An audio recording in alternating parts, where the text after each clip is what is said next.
भाग चौथा. महिने उलटत होते. जिजाबाई पहाटे उठत. स्नान पूजा अर्चा आटोपायला सूर्योदय होई. त्यानंतर स्वयंपाकघरात लक्ष्मीबाईंबरोबर शिधा काढण्यात थोडा वेळ जाई. पोथी वाचन झाल्यावर भोजन, थोडी निद्रा. सायंकाळी पाय मोकळे करायला जात. 1-2 दिवसांनी केव्हा तरी शिवाईच्या दर्शनाला उतरत. देवदर्शनाला त्या पायीच जात. मेण्यातून जाण्याबद्दल विनंती करूनही जिजाबाईंनी विश्वासरावांचे कधी ऐकले नाही. जिजाबाईंना गडावर येऊन 4 महिने होत आले. दुपारच्या वेळी जिजाबाई आपल्या महालात झोपल्या होत्या. खाली जमखान्यावर लक्ष्मीबाई काहीतरी शिवत बसल्या होत्या. दासी जिजाबाईंचे पाय रगडीत होती. सहज लक्ष्मीबाईंनी विचारले, राणीसाहेब. लक्ष्मीबाई, असं परक्यासारखं राणीसाहेब वगैरे म्हणत जाऊ नका.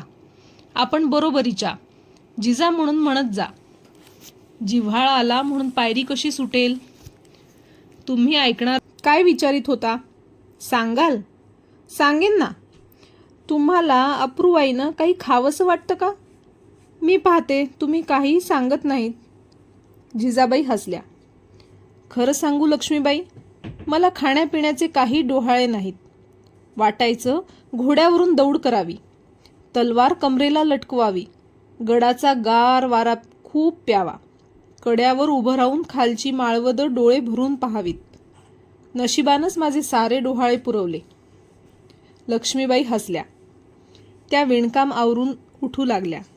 जिजाबाई म्हणाल्या, उठता का? आपण विश्रांती घ्या, थोडं झोपा, बरं वाटेल. खरं सांगू, जिजाबाई म्हणाल्या, आताशा मला 2 प्रहरी झोपच येत नाही. ते का? जिजाबाई लाजल्या. पोटाशी हात दाखवीत त्या म्हणाल्या, हा खेळतो आहे ना? लक्ष्मीबाई गडबडीने उठल्या. त्यांना राहवले नाही.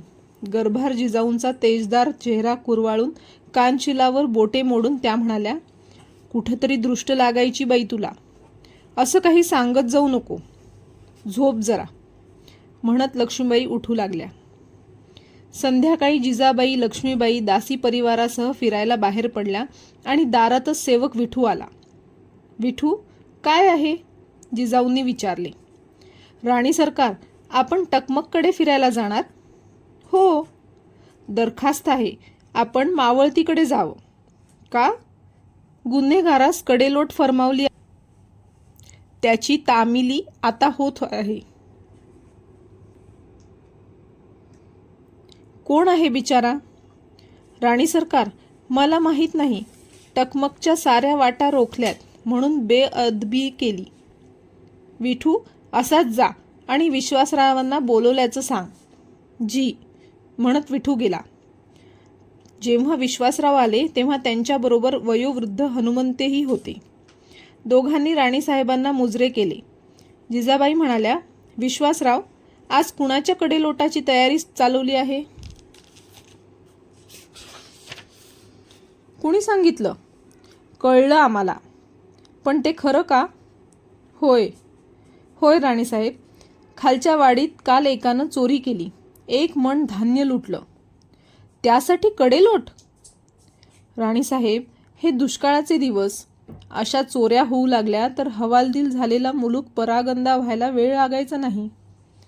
सत्ता तुमची, तुमच्या आड येणं आम्हाला उचित नाही. पण विश्वासराव, रयतेला पुरेसं अन्न नाही हा दोष आपल्यावरही येत नाही का? चोरीची का कुणाला हौस असते? आपला काय हुकूम आहे? हुकूम कसला? एक विनंती. आम्ही गडावर असेपर्यंत कुणाचा कडेलोट करू नका. जशी आज्ञा. म्हणून विश्वासराव निघून गेले. हनुमंते म्हणाले, मासाहेब, आपण होतात म्हणून बिचाऱ्याचा जीव वाचला.